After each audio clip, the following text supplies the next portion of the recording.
안녕하세요. 나의 사랑하는 책입니다. 오늘은 C.S. 루이스의 순례자의 귀향을 소개하는 5번째 시간입니다. 8권의 제목은 궁지에 몰리다입니다.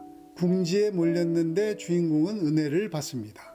존은 진퇴양난의 험난한 절벽길에서 절대적 존재를 향해 기도합니다. 그리고 기도하는 자신을 발견하고 깜짝 놀랍니다. 그동안 기도하지 않고 살았던 자신이 너무나 진지하게 그리고 진심을 다해 기도했기 때문입니다. 그리고 존의 그 기도는 응답을 받습니다. 그리스도를 상징하는 한 사람이 등장해 존을 도와줍니다.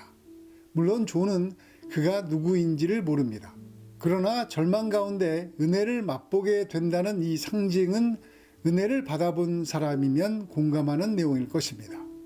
내가 망했는데, 죽게 됐는데 그때 만나 주시는 하나님은 은혜의 간증에서 빠질 수 없는 이야기이기 때문입니다.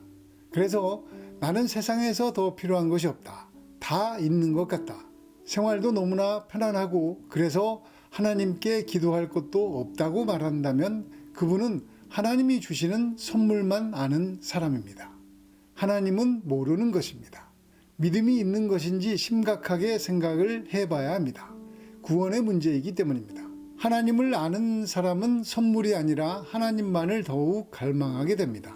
같은 복음을 듣고도 사람마다 반응은 정말 다릅니다.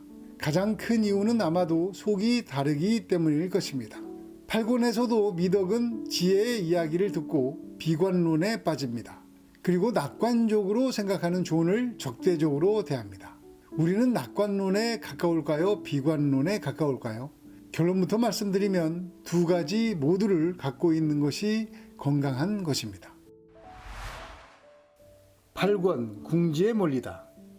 한때는 무해한 즐거움 운운했지만 내가 바보였어요. 존재 자체가 타락인 우리에게 무엇인들 죄가 아니겠어요? 사람이 먹고 마시고 만들어내는 것은 다 저주를 불리는 것 아니겠어요? 미덕씨 정말이지 이상한 견해군요. 지혜 어른 말씀을 듣고 나는 정반대로 생각했거든요. 퓨리타니아의 바이러스가 내 안에 얼마나 많았을까. 그래서 흠없이 관대한 자연의 품을 누리는데 얼마나 오랫동안 방해를 받았을까. 이렇게 말이에요. 우리의 의로움은 더러운 옷 같아요. 존, 당신은 바보예요. 나는 떠날 거예요. 존재라는 범죄를 저지른 몸과 정신이 대가를 치르게 하겠어요. 나의 본성에 가장 가혹한 금식, 밤샘, 자해, 고행을 찾아낼 거예요. 미덕이 돌멩이까지 던지며 존을 위협하자 둘은 결국 떨어져서 길을 가게 됩니다. 존은 험한 바위산에서 사망의 음침한 골짜기를 만난 것 같은 두려움에 휩싸입니다. 존은 그 협곡에서 한 남자를 만납니다. 그 남자는 존이 바위산의 가장 높은 꼭대기까지 오를 수 있도록 도와줍니다. 그리고 의미심장한 이야기를 남깁니다. 미덕을 따라가야 한다고 말합니다. 존은 미덕을 만날까봐 미덕이 또 돌을 던지며 자기를 위협할까봐 두려워하고 있는데 그 사람은 존이 미덕을 다시 만나야 회복될 수 있다고 말합니다. 왜 그럴까요?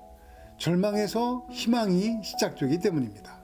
낙관과 비관은 모두 갖고 있는 것이 건강한 것이라고 말씀드린 이유입니다. 안녕, 친구는 가버렸구나. 따라갈 거지? 그 사람 미쳤습니다. 존이 말했다. 그 사람이 말했다. 너보다 더하지도 덜하지도 않다. 두 사람은 같이 있어야 한다. 그래야 둘 다 회복될 수 있다. 존은 절벽이 깎아지른 듯 펼쳐져 있고 좁다란 바위길이 절벽을 따라 굽이굽이 이어진 것을 발견합니다. 그리고 다시 큰 두려움에 휩싸입니다. 그리고 지혜 선생의 교훈을 떠올리며 혼잣말을 합니다. 그 정신 좋다 이거야. 하지만 그는 왜 날 전혀 안 도와주는 거지? 난 도움이 필요해. 도와줘. 그는 고개를 들어 양 절벽과 그 사이로 멀찍이 보이는 푸르고 좁은 하늘을 보았다. 그는 보편적인 정신을 생각했고 절벽과 하늘의 색깔과 모양 뒤에 어딘가에 숨어있는 빛나는 고요, 모든 소리 아래 그득한 침묵을 생각했다. 그 모든 대양의 한 방울이 지금 내게 흘러든다면 내가 바로 그것이라는 점을 필멸의 내가 깨달을 수만 있다면 모든 것이 잘 될 거야. 난 알아. 저기 뭔가가 있어. 난 알아. 그는 비통함을 느끼며 다시 고개를 들고 말했다. 도와줘요. 도와줘. 난 도움이 필요해요. 존은 자기 행동의 의미를 깨닫고 그 자리에서 펄쩍 뛰었다. 내가 기도를 했잖아. 이건 새로운 이름을 가진 지주야. 규칙과 검은 구덩이와 노예제가 새로운 옷을 입고 날 잡으러 온 거야. 어떤 의미에서 절대 정신은 내가 아니야. 나는 그것이지만 그것의 전부는 아니지. 그 부분은 내게 타자가 분명해. 상상력을 발휘해 보면 그것은 사실 나가 아니라 당신이 되어야 해. 비유지. 하지만 비유에 그치지 않을지도 몰라. 존은 험한 바위산 꼭대기에 오르도록 도와줬던 그 사람을 다시 만납니다. 이름도 모르고 얼굴도 보이지 않는 그에게 같이 식사를 하자고 하자 그는 배고프지 않다고 하면서 다음과 같은 이야기를 합니다. 너는 둘 중 하나를 선택해야 한다. 무슨 말씀이십니까? 오늘 내 생명이 구원받은 것은 내가 여러 이름으로 부르는 대상에게 부르짖었기 때문이다. 그 대상이 너의 부름에 응답할 수 있다면 내가 요청하지 않아도 내게 말을 걸 수 있을 것이다. 내가 그에게 갈 수 있다면 그도 내게 올 수 있다. 결국 제 위에 지주가 있다는 말씀인가요? 그렇다. 하지만 왜 놀라느냐? 규칙은 너의 것이자 너의 것이 아니라고 지혜가 말해주지 않았느냐? 규칙을 지킬 마음이 없었느냐? 지킬 마음이 있었다면 그 규칙을 지킬 수 있게 해주는 존재가 있다는 사실을 두려워할 필요가 있느냐? 존은 이제 역사라는 은자를 만나 역사를 배웁니다. 인류의 역사는 사람의 역사가 아닙니다. 그의 이야기, 히스토리는 그리스도의 이야기입니다. 사람을 지으시고 그들이 타락했지만 다시 구원하시려고 아들을 보내신 하나님의 이야기입니다. 그래서 인간의 역사에는 늘 그분의 흔적이 발견됩니다. 인간은 인간이 만들어낸 악을 하나님 탓으로 돌릴 때가 많습니다. 하나님이 계시다면 어떻게 이 땅에 이런 일이 일어날 수 있어 하면서 재앙이 일어날 때마다 하나님을 원망하기도 합니다.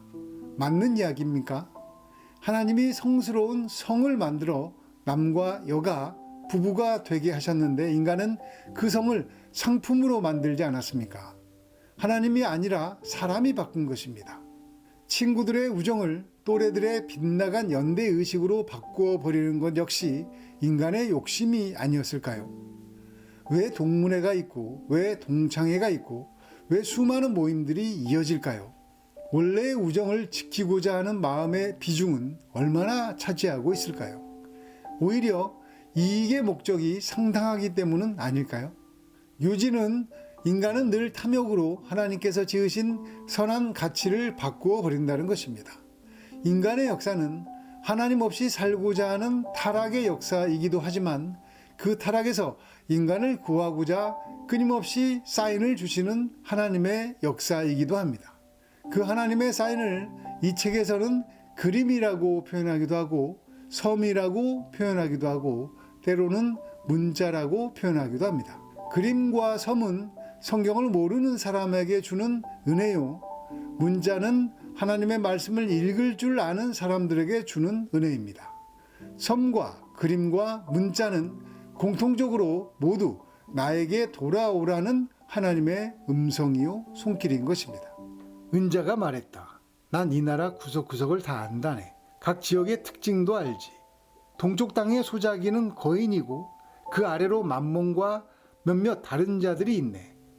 서쪽 고원에는 원수의 두 딸 이름이 뭐였더라. 그래, 이그노란티아와 수페르비아가 있었지. 스토아 철학자 마니교도 스파르타 시민 등등 많기도 했지. 다른 모든 관습이 바뀌어도 그들이 줄곧 지켰던 관습은 바로 이걸세. 무엇이건 문제가 있으면 바로잡지 않고 그냥 파괴해 버린 거지. 접시가 지저분하면 설거지를 하지 않고 깨트려 버렸네. 옷이 더러워지면 그냥 태워버렸어. 그들은 마을에 마음에 드는 것이 있으면 보편적이고 영원한 것으로 여긴다네. 마을에서 8km만 벗어나도 금시초문이라는 소리를 듣는데 말이네. 또 마을에서 마음에 안 드는 것이 있으면 편협하고 뒤떨어지고 특정 지역에 한정된 관습이라고 하지. 실은 만민법에 해당하는 것일 수도 있는데 말이야. 그럼 모든 사람, 모든 민족이 섬의 환상을 봤다는 게 사실입니까? 그것이 늘 섬의 형태로 나타나는 건 아니네. 애초에 그분에게서 나온 것만이 그분에게 돌아갈 수 있네. 나면서부터 읽을 줄 아는 사람은 없네. 그러니 우리 모두의 출발점은 규칙이 아니라 그림이라네. 가장 좋은 상황은 어린아이일 때 마더 커크를 찾아가 규칙도 아니고 그림도 아닌 것, 지주님의 아드님이 이 땅에 가져오신 제3의 것을 갖고 사는 법을 배우는 것이지. 그것이 최선이라네. 원수의 첩자들이 도처에서 활동하면서 어떤 지역에서는 문맹을 퍼뜨리고 어떤 지역에서는 그림을 보지 못하게 한다네. 마더 커크가 명목상 통치하는 곳에서도 사람들이 규칙을 읽어내지 못하고 늙어가기도 한다네. 그녀의 제국은 언제나 허물어지고 있어. 하지만 완전히 허물어지는 일은 결코 없지. 인간들이 다시 이교도가 될 때마다 지주님이 그들에게 다시 그림을 보내시고 달콤한 갈망을 불러일으켜 마더 커크에게로 인도하시거든. 그럼 지주님을 모르는 사람이 그 외에도 많겠군요. 아, 그분의 존재를 부인하는 사람들이 아주 많지. 하지만 어떤 것을 부인한다는 것은 먼저 그것에 대해 들어봤다는 소리 아닌가? 지주님은 많은 메시지를 전달하는 데 성공하셨네. 이것이 실제 상황이야. 지주님의 그림들 중에서 자네가 이야기하는 그 섬을 수십 번도 더 봤다네. 그 그림들은 갈망을 일깨워 주었네. 이교도들은 실수를 저질렀지. 같은 그림을 계속 받고 싶어 했다네. 같은 그림이 주어져도 거기서 갈망이 아니라 만족을 얻어내려 했네. 그 그림들, 즉 문맹 상태이자 끝없는 갈망은 다른 욕망들과 너무나 쉽사리 혼동되는 탓에 적어도 자기가 원하지 않는 것이 무엇인지 정도는 알고 있어야 본래 상태를 유지할 수 있다네. 이 갈망에서 출발해 집에 이르는 길은 하나뿐이네. 1000가지 다른 길은 광야로 이끌 뿐이지. 자네는 어젯밤 여기서 자고 간 자네 길동무를 따라잡기 전에는 온전해지지 못할 걸세. 미덕 말씀입니까? 존이 물었다. 그가 모르는 그의 아버지 이름은 노모스, 율법인데 목자들 사이에서 살았지. 자네와 미덕 둘을 화해시킬 수 있는 세 번째 사람이 있어야 하네. 그게 누구입니까?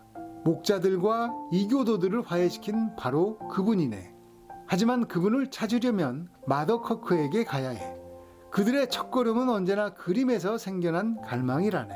그 갈망에는 1000가지 잘못된 오솔길이 숨겨져 있지만 한 가지 올바른 길도 있지.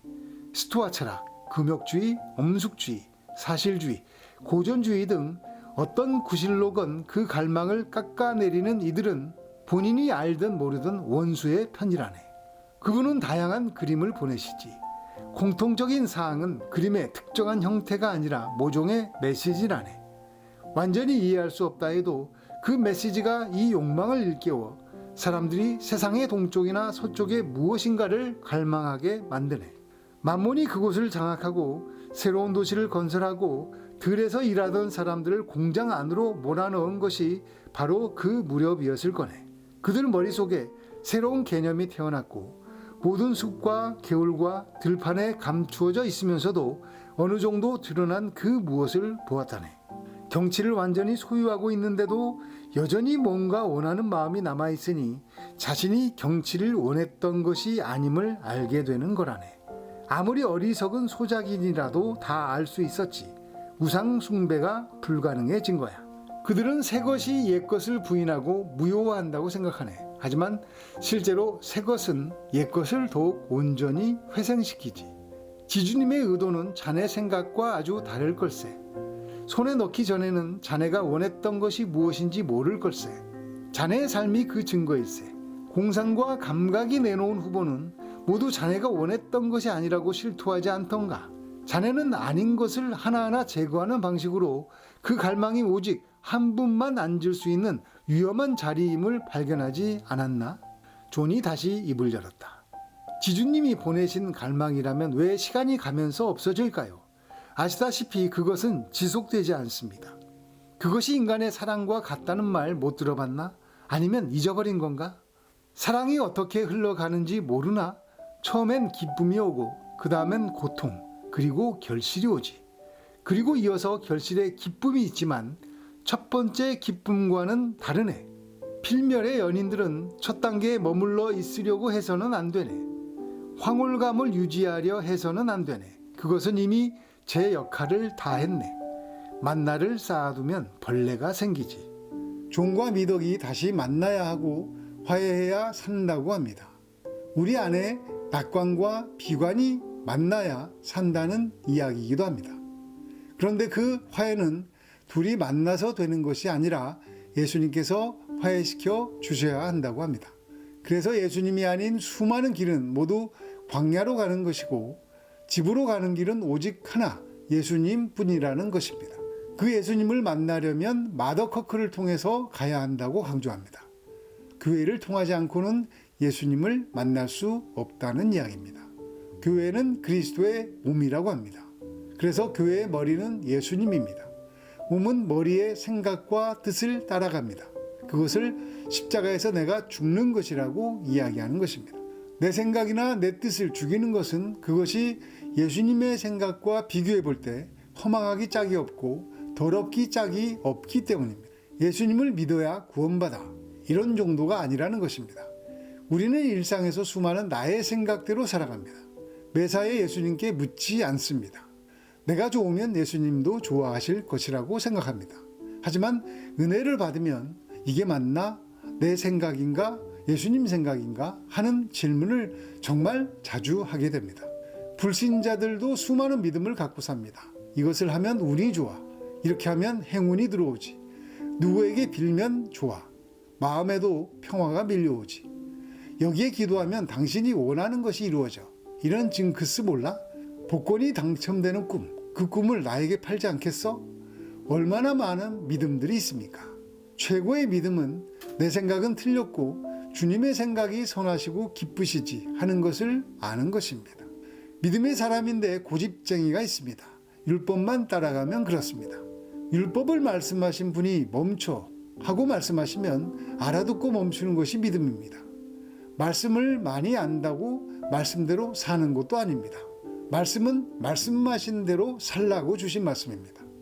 내가 봤을 때 이건 옳고 저건 좀 힘들어 하고 취사 선택해서 받아들일 만한 것만 받아들이는 것이 믿음은 아닙니다. 여러분은 어떤 섬을 발견하셨고 어떤 그림을 발견하셔서 그 예수님께서 가신 길을 따라가고 계십니까? 이제 이 책은 한 번 더 소개하고 마치려고 하는데 점점 영상이 길어지는 것 같습니다. 설명을 더 하고 싶은데 마지막 영상에서 책을 정리하도록 하겠습니다. 예수님과 연합해 예수님을 사랑하게 되는 최고의 복을 누리는 한 해 되시기를 예수님의 이름으로 축복합니다. 감사합니다.